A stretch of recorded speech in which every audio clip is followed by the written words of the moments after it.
وذكر فإن الذكرى تنفع المؤمنين. بسم الله الرحمن الرحيم. Alhamdulillah wassalatu wassalamu ala Rasulillah wa ala alihi wa sahbihi wa mawala. Amma ba'd, akhwati pendengar dan pemirsa Markazuna TV yang semoga dirahmati oleh Allah Subhanahu wa taala. Kita kembali melanjutkan kajian kita tentang Al-Fiqhil Muyassar sampai kepada bab yang keempat dari kitab As-Salah. Al-Babur Rabi'u fi syurutis salati wa arkaniha wa adillati dhalika wa hukmi tarikiha wa fihi masailu.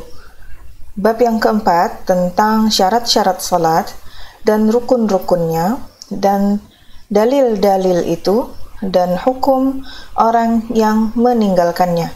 Dan pada bab ini ada beberapa permasalahan atau pembahasan. Al-mas'alatul ula fi adadi salawatil maktubati.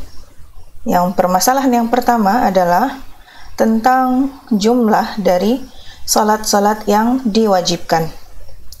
Adadus salawatil maktubati khamsun. Jumlah atau hitungan dari salat-salat yang diwajibkan ada 5. Wahia al-fajru wal-zuhru wal-asru wal-maghribu wal-isya'u.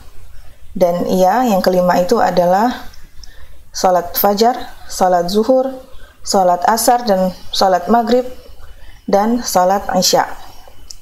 Wahia mujma'un 'alaiha, dan ini adalah jumlah yang berdasarkan ijma'.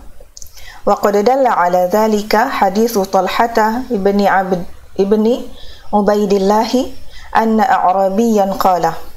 Dan telah menjadi petunjuk tentang itu adalah hadis dari Talhah ibni Ubaidillah bahwasanya seorang Arabi atau orang Arab yang tinggal di pedalaman berkata atau bertanya, "Ya Rasulullah, madza faradallahu alayya minas salati?"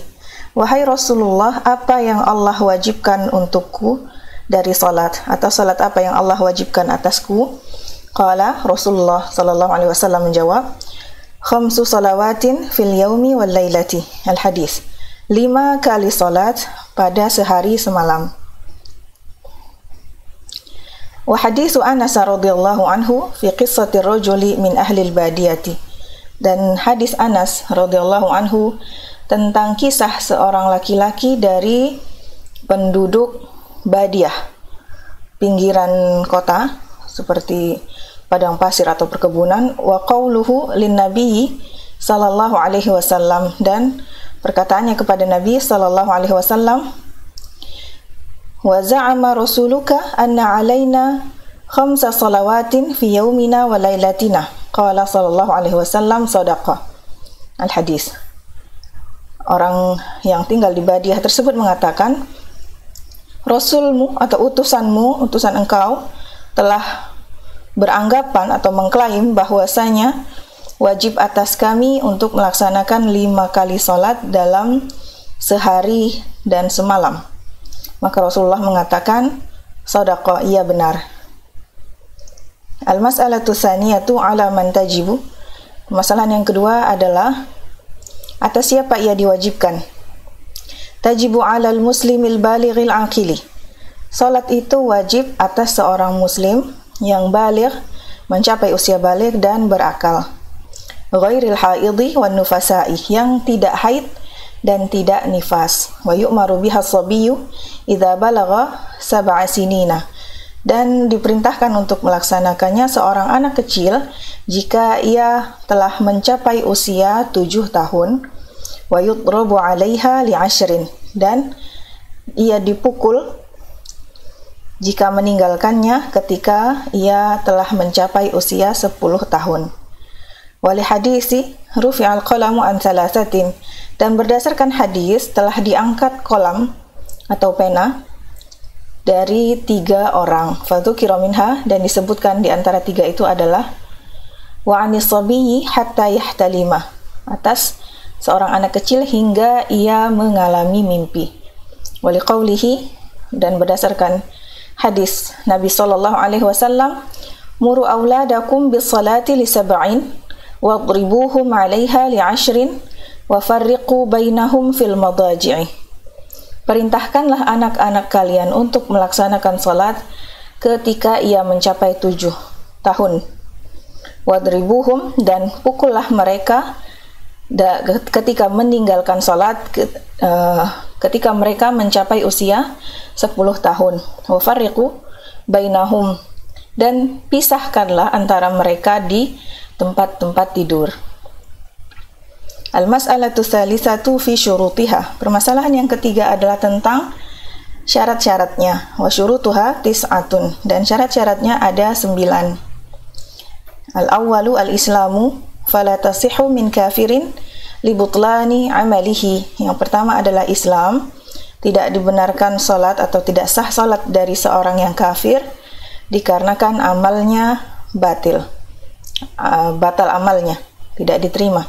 Asani al-aqlu fala tasihhu min majnunin li'adami taklifihi. Yang kedua adalah, syarat kedua adalah akal. Tidak sah dari seorang yang gila dikarenakan ia tidak terkena taklif atau pembebanan syariat.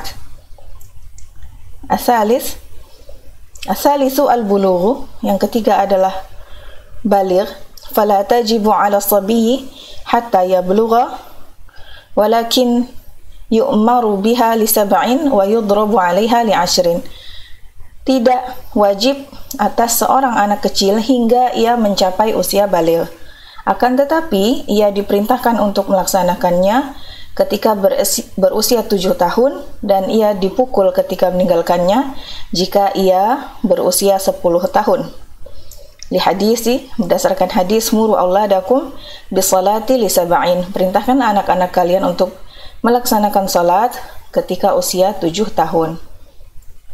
Ar-rabi'u at-taharatu minal hadatsaini ma'al qudrati. Yang keempat adalah suci dari 2 hadas.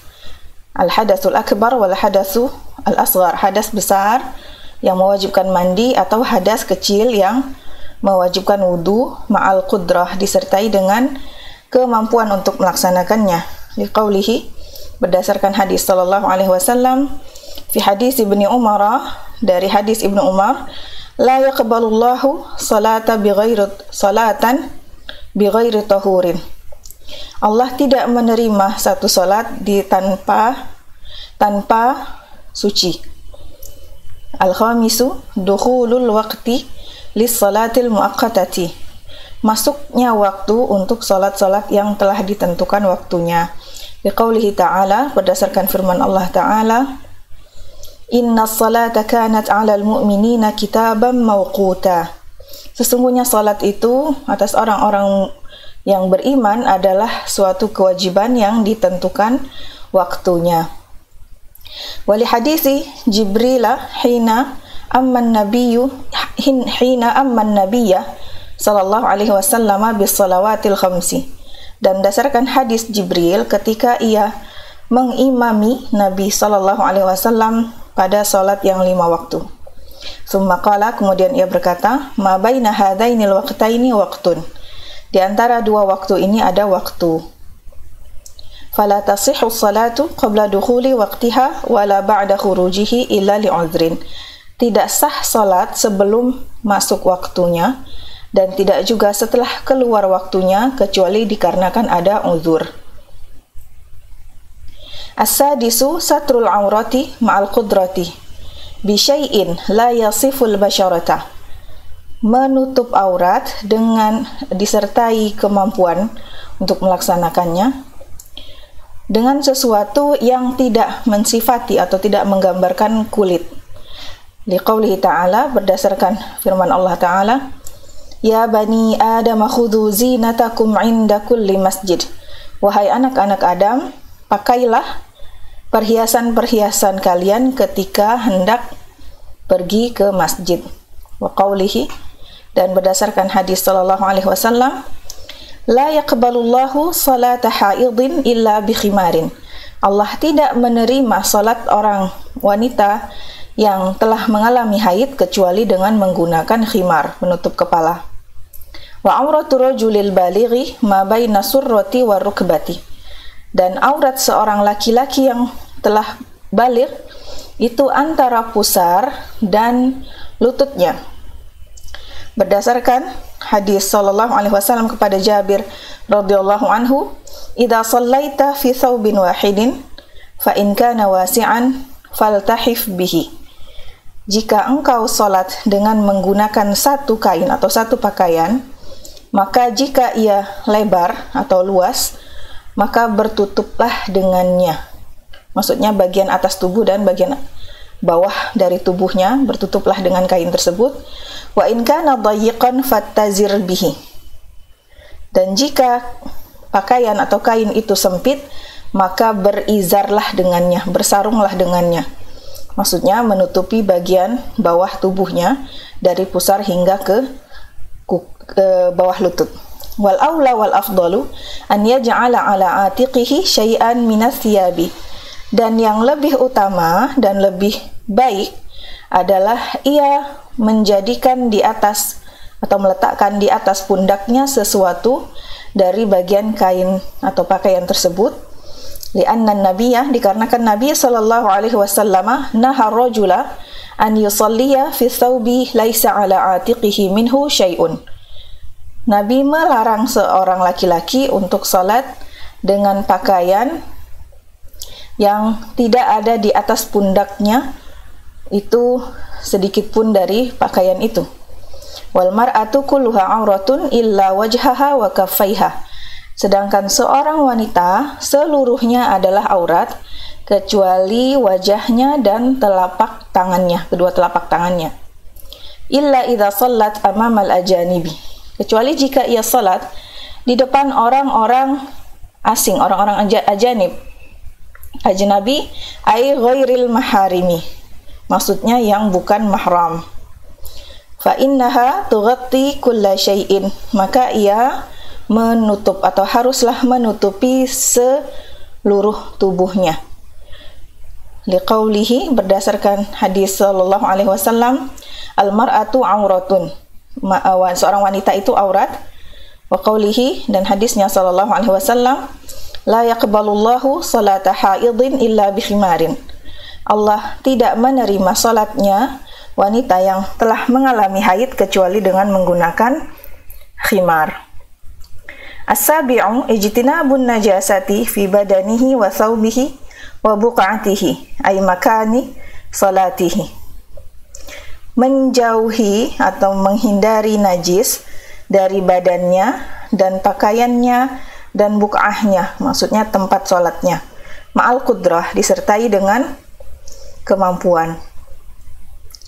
Liqaulihi ta'ala, berdasarkan firman Allah Ta'ala, wasiyabaka fatahhir, dan pakaianmu maka sucikanlah.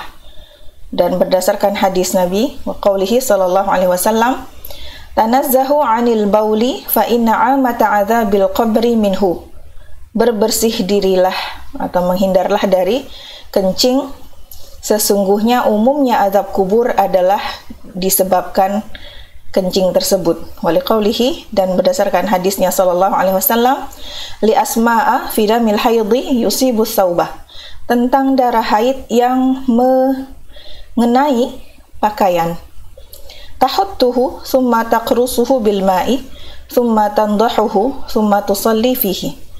Hendaklah ia tahuttuhu, mengeriknya, mengerik darah, bekas darah tersebut, thumma taqrusuhu bil ma', kemudian ia membasahi kain, ujung kain tersebut dengan ujung-ujung jarinya menggunakan air, kemudian ia mercikkan air, membasahinya atau membilasnya dengan air kembali, kemudian ia salat dengannya. Berdasarkan hadis liqaulihi sallallahu alaihi wasallam, li ashabihi wa qad bala al-a'rabiyyu fil masjid, kepada sahabat-sahabatnya, dan seorang A'rabi, Arab pedalaman, itu telah kencing di dalam masjid. Ariqu ala baulihi sajlan min ma'in. Tuangkanlah atau siramlah di atas kencingnya itu satu ember air. As-saminu istiqbalul qiblati ma'al qudrati. Yang keenam adalah menghadap kiblat disertai dengan kudrah atau kemampuan berdasarkan hadis liqaulihi ta'ala, berdasarkan firman Allah Ta'ala, fawalli wajhaka syatral masjidil haram, dan hadapkanlah wajahmu ke arah Masjidil Haram. Wali hadisi, dan berdasarkan hadis, iza qumta ila salati fasbighil wudu'a summa istaqbilil qiblata. Jika engkau berdiri untuk melaksanakan salat, maka bersungguh-sungguhlah dalam berwudu, kemudian menghadaplah ke kiblat. At-tasi'u an-niyatu. Yang kesembilan adalah niat. Wala tasqutu bihalin, dan tidak jatuh niat itu dalam keadaan apapun. Li hadisi Umar, berdasarkan hadis Umar bin Al-Khattab radhiyallahu anhu, innamal a'malu binniyati. Sesungguhnya amalan-amalan itu dengan niatnya. Wa mahalluha al-qalbu wa haqiqatuha al-azmu ala syai'i. Tempatnya atau posisinya niat itu ada di dalam hati, dan hakikat dari niat adalah azam atau kekuatan hati untuk melaksanakan sesuatu. Wala yushra'u talaffudhu bihi, dan tidak disyariatkan melafazkannya, li'anna nabiyya, dikarenakan Nabi sallallahu alaihi wasallam lam yatalaffaz biha, tidak melafazkan niat, walam yarid anna ahadan min ashabihi fa'ala dzalika, dan tidak pernah ada datang dalil tentang bahwasanya salah seorang dari sahabat-sahabat beliau melaksanakan hal tersebut, maksudnya melafazkan niat. Wa hadza wa sallallahu ala nabiyina Muhammad wa ala alihi wa sahbihi wasallam.